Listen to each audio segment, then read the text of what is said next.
My name is Alfred. My name is Justus Phillips. And you listen to Power Your Story, a podcast from Rayground Training Center High School in Chicago.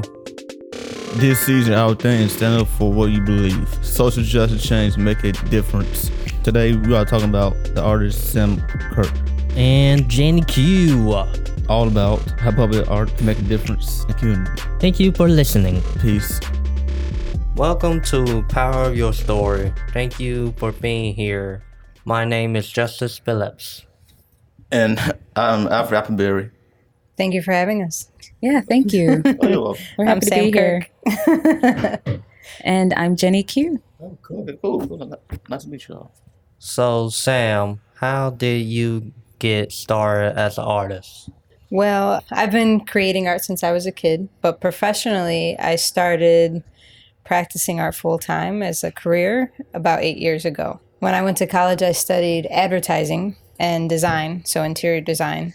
And I worked in advertising for about 10 years. And I kind of got tired of being in an office. And there was this itch to create more. So I quit my day job and started working as an artist full-time. I became an entrepreneur. Cool. What is your specialty or your mission as an artist? So my mission is to inspire people to be basically proud about who they are. I want people to be proud of who they are. So my work celebrates culture and identity. I focus on celebrating from kind of a multicultural perspective. So it's not just my culture, but other cultures. And that's kind of to get people out of this segregated mindset that I find is common in Chicago. Growing up here, all of the neighborhoods are very divided. So people tend to think that way. So my work is about unity and overlap and acceptance and appreciation of differences. That's good. I'm about to cry. Okay. Let me continue. What are some of your favorite projects you created? Oh man, that's a tough one. I thankfully really enjoy what I do for a living, but I think every year I challenge myself to do something different. And lately I've been doing a lot of public art, so more murals and artwork that's outside. And I like that a lot because I get to experience what people think of my work right away. So as I'm painting, people come up and ask a lot of questions, or depending on the topic that I'm covering in the work, they'll, be curious about that. And it just allows me to see what the impact is of my work right away. And I've enjoyed that a lot. So I've been doing more public art lately. Thank you. All right, Jenny, what type of artwork do you specialize in? As far as visual artwork, I am an illustrator and a comic book artist. Oh, you do? Yeah. One question, though. Sure. What kind of comic books you do? Mostly graphic novels. So zines, autobiographical stories about my travels, stories about interactions that I've had with different people, or stories that have been shared with me that I find to be hilarious or important to share about my culture and other people's cultures. So that's the gist of it. Okay, I like Yeah. that. Okay, next question is, how did you and Sam meet, and why did you start working together? Dancing. Oh, dancing in New York City. Yeah. Yeah, dancing in New York City. I was in New York working on a really big project for a client. And I happened to go out and I ran into Jen at a popular dancing club in New York City. And yeah, dancing was actually how we met. So the connection and the partnership started from there. So It was instant. I'm also a performing artist. So I performed as a soloist in a couple of places, in Newark Symphony Hall, Brooklyn Academy of Music. I love dance so much that when I wasn't performing or teaching dance, I went out dancing to pass the time and take a break from my day job. And I'm not a dancer. I'm a really bad dancer, actually. But I tried. You're a bad dancer. I'm not, maybe bad is not the best word, but I'm not a very good dancer. So I was trying to dance and somehow we connected through that. Good. We should try though, dance, Yeah. Try it. What inspired each of you as artists? I think I'm addicted to being happy and feeling good and sharing that with other people. So through my art, artwork and through my dance, my performance artwork, I like to create images that would make people happy or help them to feel as though they have a way to express themselves. If they don't feel happy, something to achieve is the goal that I'm trying to share with other people. Yeah. What about you, Sam? What inspires you? I'm inspired by people. So I have like a need to be out and about. Although like I'm not a socialist, but I'm not social either, no. but I like to just be out and around people. Like I don't mind just being somewhere and not talking necessarily, but just catching the energy from, different people. And usually like I'll hear someone's stories, or I'll, just engage in the experience. And then from that, I go back to my studio, and then it creates ideas or inspires me to create. Yeah, I have a studio. Mm-hmm. I might visit there. All right. Okay, Sam. What was your childhood like growing up in Chicago? Ooh, my childhood growing up in Chicago. That was a little challenging. So I'm mixed. My mom is Mexican and Puerto Rican, and my dad's German and Irish. So growing up, it was a little bit challenging because people weren't used to seeing a family like ours. Like a lot of times when we lived in certain neighborhoods, if the neighborhood was majority white, people weren't used to seeing someone like my mom in that neighborhood. And then just the idea of that mixing was a little challenging. I'm a little bit older than you guys though, okay? So I grew up in the 80s. So the 80s in Chicago was probably a little bit more segregated than it is now. So it was a little bit challenging. But despite that, it was good. I mean, I have 3 other sisters. I'm an identical twin.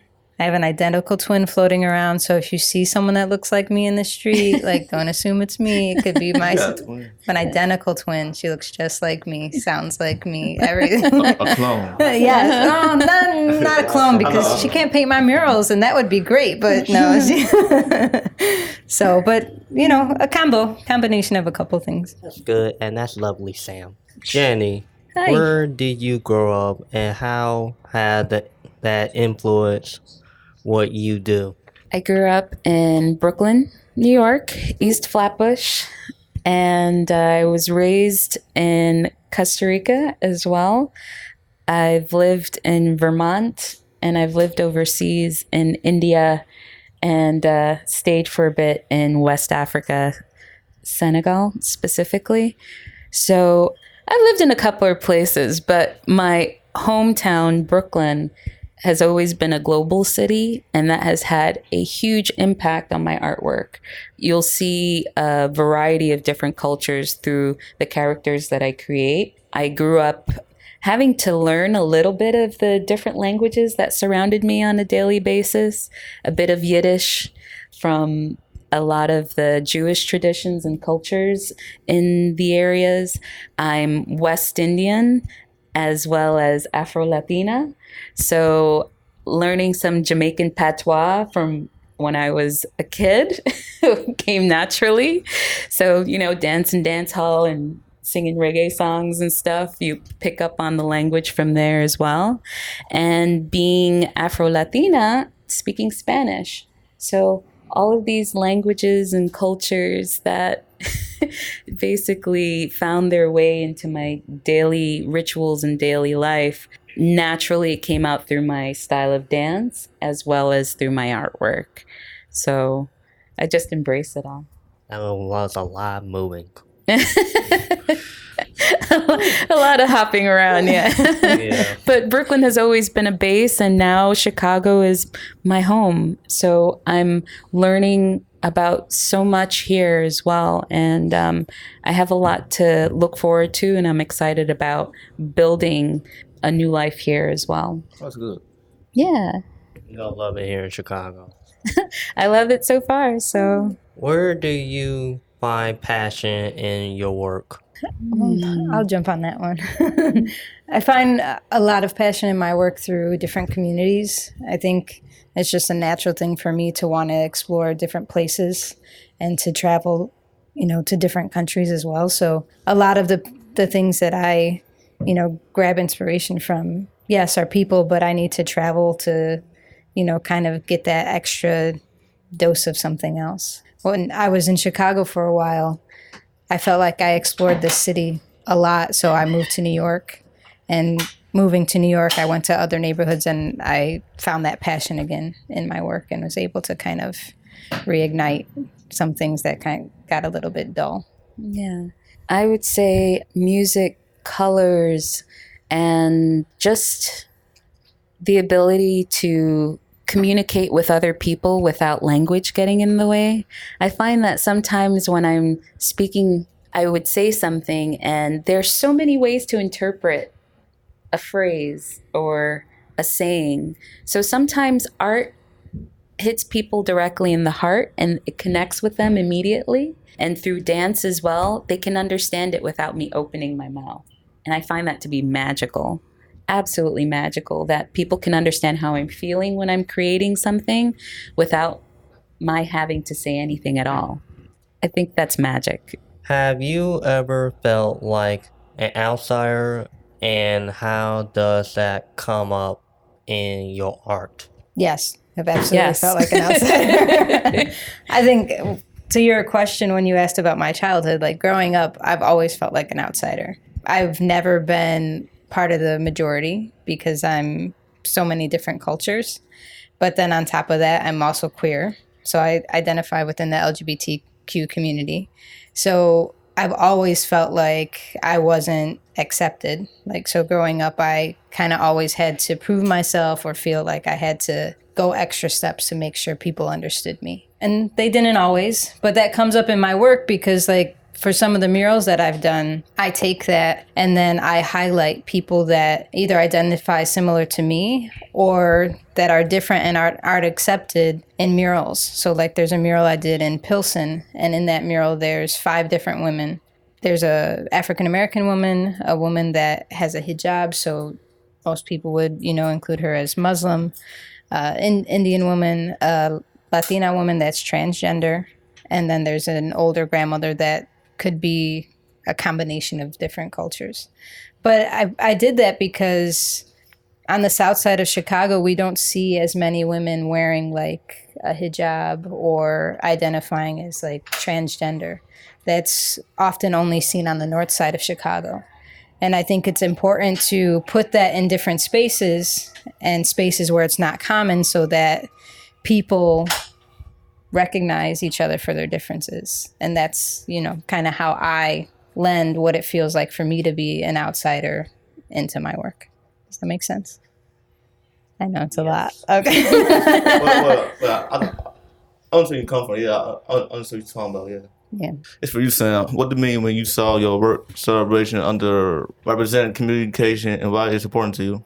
So celebrating underrepresented communities basically means to celebrate people that aren't given like the spotlight often. So you'll see a lot right now in media, women are being highlighted often, especially in Hollywood. And also there's a lot of films and everything that are focusing on people of color.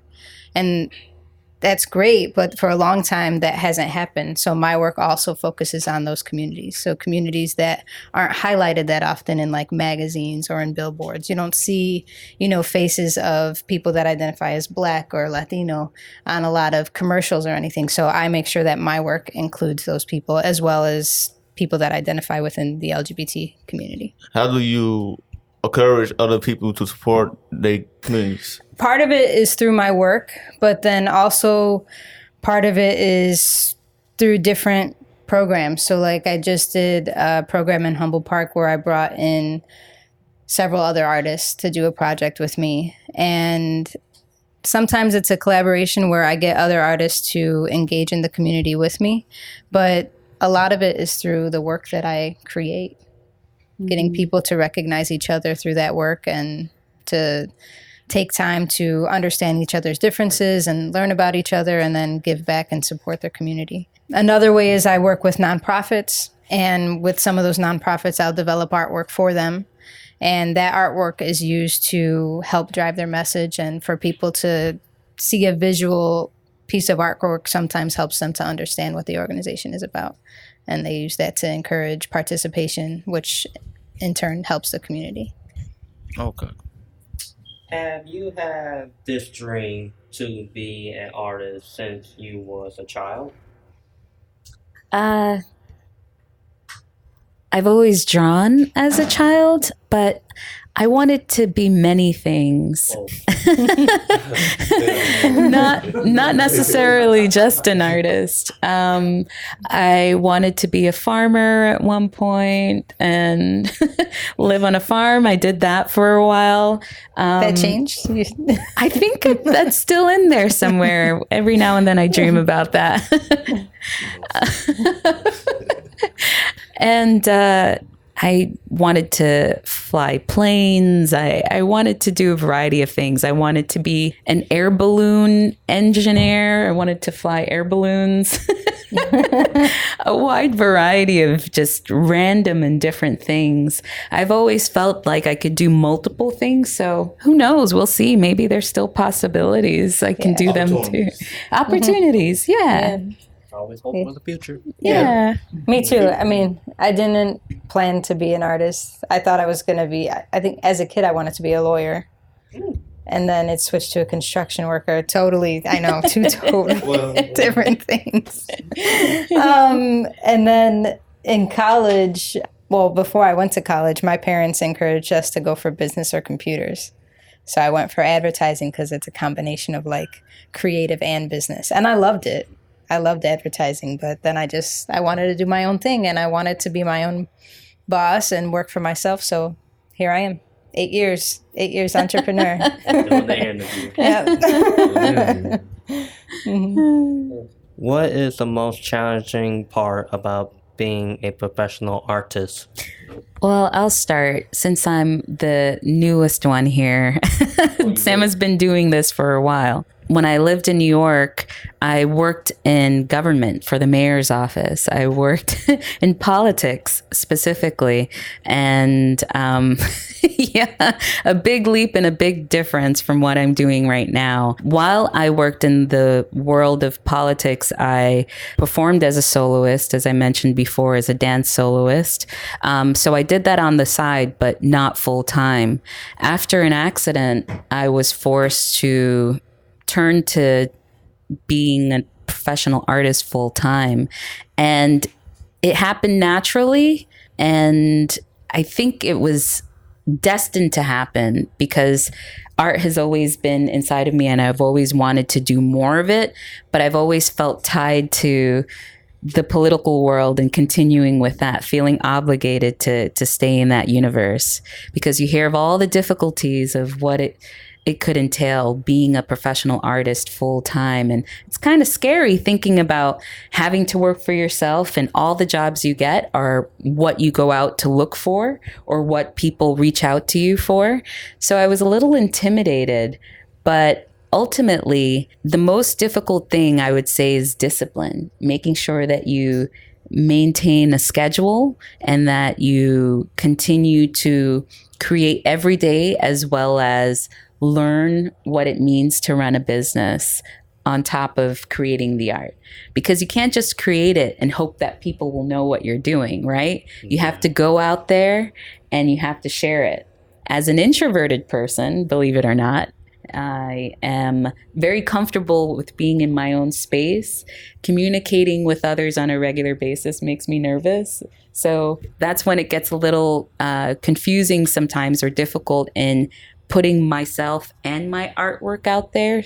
So that's just one of the challenges that I would find as being a professional artist. But it's helping me to come out of my shell. Clearly, I'm here in front of a room of a bunch of cool people. And I'm able to still communicate and talk. But every now and then I have to press the reset button and tell myself, it's okay to step out there and share your work. You're now, though. So. Yeah, thank you. It's always a learning process for me in learning more about myself and learning more about my skills and how to expand that. Yeah. So I've been running my own art practice as a full-time career for 8 years. And I think looking back over the years, probably the hardest thing is to understand that everything isn't going to be perfect when you first create it, and that you're going to get better over time. I think as people that are artists or as entrepreneurs even, we think, oh, it has to be exactly right in order to share it with people. And sometimes that slows you down and that stops you from getting to the next step. And in art, what I've found is people's feedback and how they react to your work is very informative. Like, it helps you to know what you're doing right, or if the goal you're trying to reach is being communicated in the way that you want it to be. So I think one of the most challenging things is kind of letting go of that fear and being vulnerable and not being afraid to let people see your work and get that criticism or that feedback from them. That's very inspiring. Yeah, inspiring. Thank you. Tell us about the project you did in Humboldt Park with the doors. So the project I did in Humboldt Park was called Las Puertas de Paseo Boricua. So that means the doors on the paseo. How does that translate? Walkway. On the walkway, the pathway. The pathway. The doors. So this project was a project that I curated, and it's a tribute to San Juan, Puerto Rico. So that's a city in Puerto Rico. And in San Juan, they have a lot of beautiful architecture, and the doors in particular don't get changed. They're very embellished, and they're really beautiful. They're kind of their own art pieces. So this project I wanted to do to add more public artwork to Humboldt Park, partially because it's going through some gentrification, and I wanted to make sure that the culture there was kind of amplified through a visual representation. But I thought it was also a good way to highlight Latino artists in Chicago. So the project included 16 doors, 13 different artists. Some artists did 2 doors, and there were 5 different Latino cultures represented for it. Each artist basically used the door as like a canvas. So they painted the door to celebrate their culture or topics that they wanted to talk about. And given that the hurricane happened in Puerto Rico, right? So we had this huge natural disaster That right, we didn't know was going to come. That also influenced some of those artists to talk about some of the political issues that Puerto Rico has with the United States. Because there's a lot of issues that Puerto Rico has with the United States. It's not considered a state, but since it's considered part of the United States, but they don't get all of the benefits or necessarily reap all of the rewards that we do within the state. So the project was cool. It was very celebratory, but it also touched on some very challenging topics that need to be discussed about things that are happening right now. very good, very good. Yeah, very good.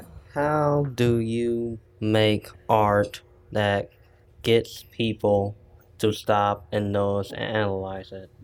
Color. My biggest thing is color. Like, for all of the things that I talk about in my work, some of it is kind of, challenging. I find that color is the biggest thing that reels people in. So if somebody sees, a beautiful mural from 2 blocks away, more than likely they're going to go look at it because that color attracts them to it. And then once they get in front of it, then they get to understand that, okay, this is a little bit more than just like a pretty picture. I would agree. Color is definitely an attention grabber.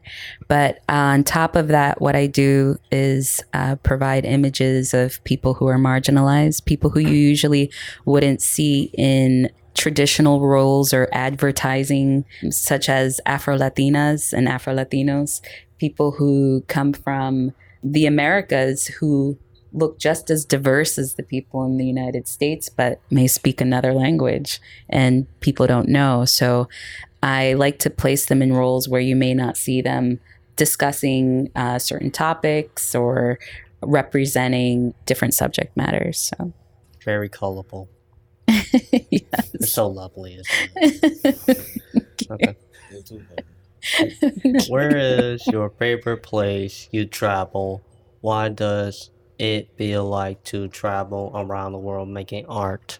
Ooh, that's twofold.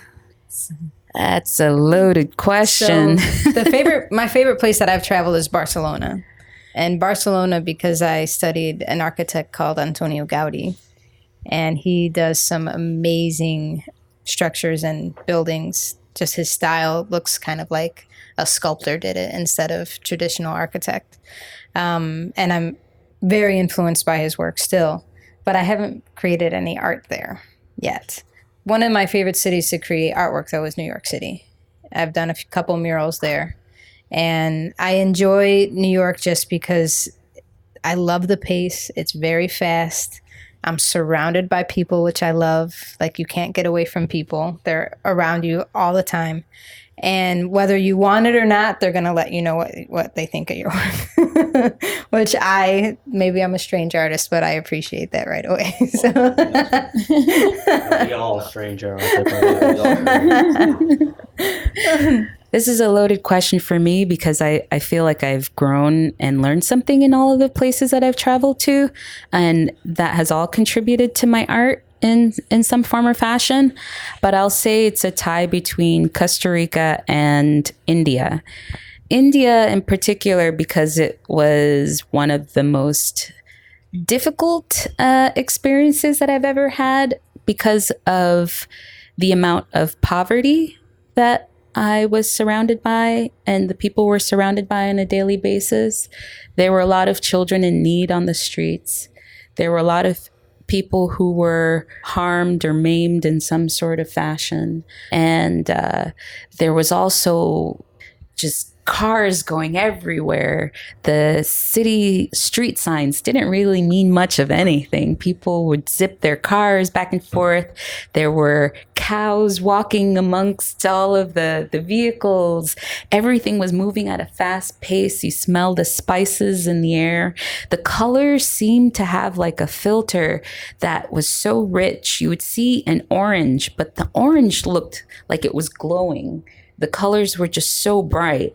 And so to be surrounded by that on a daily basis and also experience racism because the color of my skin, and they're learning about their caste system and how that has an influence on the effects of racism that happens there. Day to day was very difficult. Even living in the mountains and being chased by monkeys on my way to school. We had different adventures in different ways, but it made me stronger, that whole experience. And it widened my mind and seeing things in a different way, in a different light, literally. And the same thing for Costa Rica. It's, I believe, the only country that doesn't have an army currently. So it's supposed to be one of the happiest places on earth. And so, as I mentioned before, it's nice there, yeah. Happiness is something that I'm naturally drawn to and something that I like to share with others and spread to others and help them find their path to happiness. So while I was there amongst all the nature, I felt very much at peace. So those were two major influences I've had. What's the difference between public or private art? Well, with a lot of the public art that we've done, it all includes murals, and sometimes it's funded by the city, and sometimes by owners of buildings that just want pieces of art or murals placed on the side of their buildings.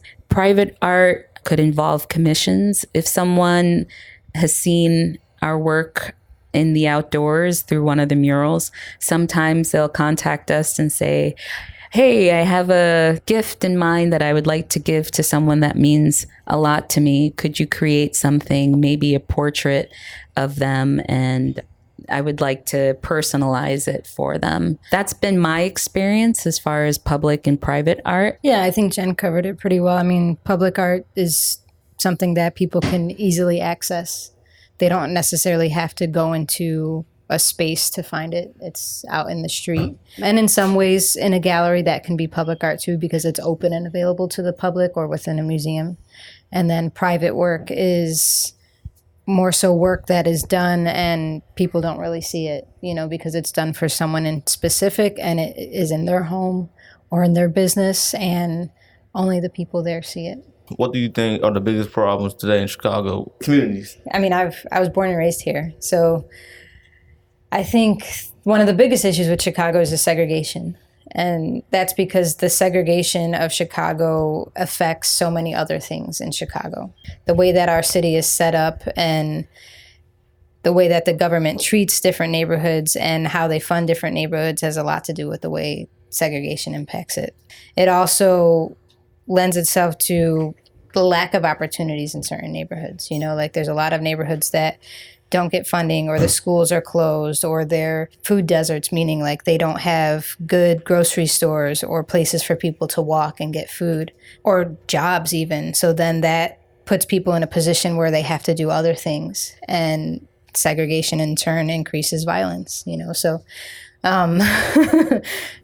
so segregation, obviously gun violence, we have a major issue with violence in our city. And I think just funding for our schools is one of the biggest things. I wholeheartedly agree with Sam on all of those topics. It's a cycle that starts from, I believe, investing in teachers and also creating dialogues about blending and erasing the boundaries and the lines between the communities. How can public art make a possible difference in our communities? I think public art can make a positive difference in a couple ways. One reason I enjoy doing it is because in a lot of neighborhoods where I've put murals, those are neighborhoods that often aren't receiving a lot of funding from the city. So they're neighborhoods that tend to have a little bit more, decay or not as many new improvements. And I find that art can be something that, creates beauty.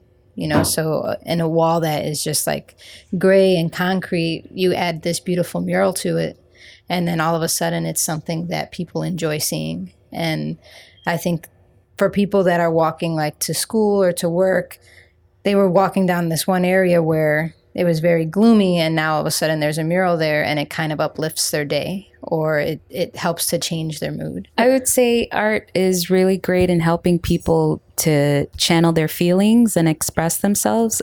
Even if they're not creating it, sometimes a connection to a piece of art can help brighten someone's day just from the colors. And there's been a lot of scientific experiments that show that people have natural reactions that can elevate their moods to just a color. Being surrounded by that can uplift your mood, and art is really amazing in doing that without using language, just by visually seeing it or even touching it. If there's someone who's unable to see or visually impaired, they can touch a sculpture and the shapes and the smoothness or the roughness can give different reactions. So, and then also the content, depending on what story the work is telling, that story can help to spark different conversations amongst people. And we don't even have to be there. Once we put the mural up, for years later, people will look at it and will talk about the content. And I've even seen people like talk with each other, get into, debates on the artwork. And for me, that's the purpose of it, to get people to kind of expand their minds a little bit more. Yeah, they say a picture is 1,000 words. So we could all look at the same things, but walk away with a different understanding of what we're looking at, right? Mm-hmm. It can mean something differently to each person who's looking at it, because different life experiences help to connect you on a different level. What are your hopes in the future? Well, I want to use my work to get people to appreciate each other more. That's one of the biggest goals in my work. I'd like to try to use my work and murals to help specifically people in Chicago to see each other differently and to encourage more unity and diversity within our neighborhoods without people feeling threatened. I think there's a confusion a little bit between when a neighborhood's being diversified and gentrified. And I'd like to use my work to help people to understand the importance of the diversification of neighborhoods. I would like to see more celebrations of culture, and yeah, I agree. Less fear and more recognition of how great diversity can be. What advice do you have for anyone who wants to become an artist? Draw, paint, whittle wood sculptures, carve wood sculptures. Just start creating. Yeah. I would say allow yourself to be creative in your process, meaning that I think in this world, there's a lot of rules that are set up for us. And even as an artist, there's rules that the industry has set up for things that they want artists to follow.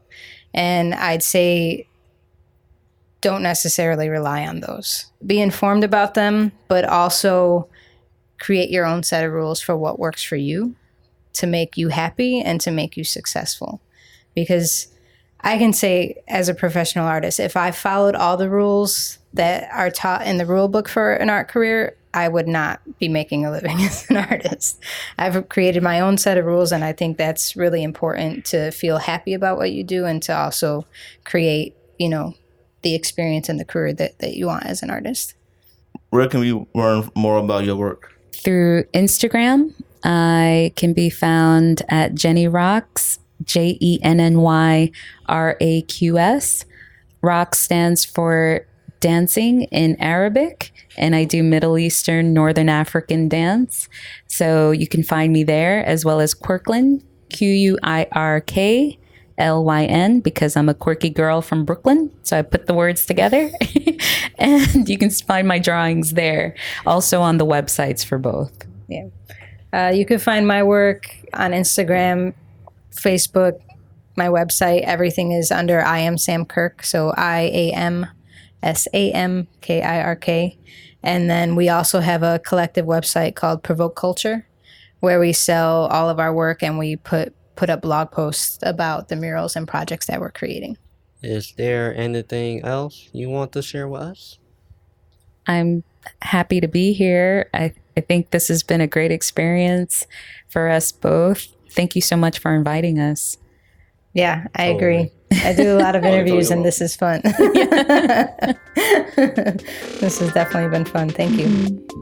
Power Your Story podcast is produced by students at Ray Grant Training Center High School in Chicago. For production support from After School Matters and the Creative Imposter Studios. Today is supposed to go back. Alfred Justice Phillips. You can find our show on Apple Podcasts, Spotify, Stitcher Radio, Google Play Music, and at poweryourstorypodcast.com. We are on Facebook, Instagram, and YouTube as Power Your Story Podcast. Follow us, subscribe, leave a review or comment, and share our show with a friend. Thank you for listening, and see you later, alligators.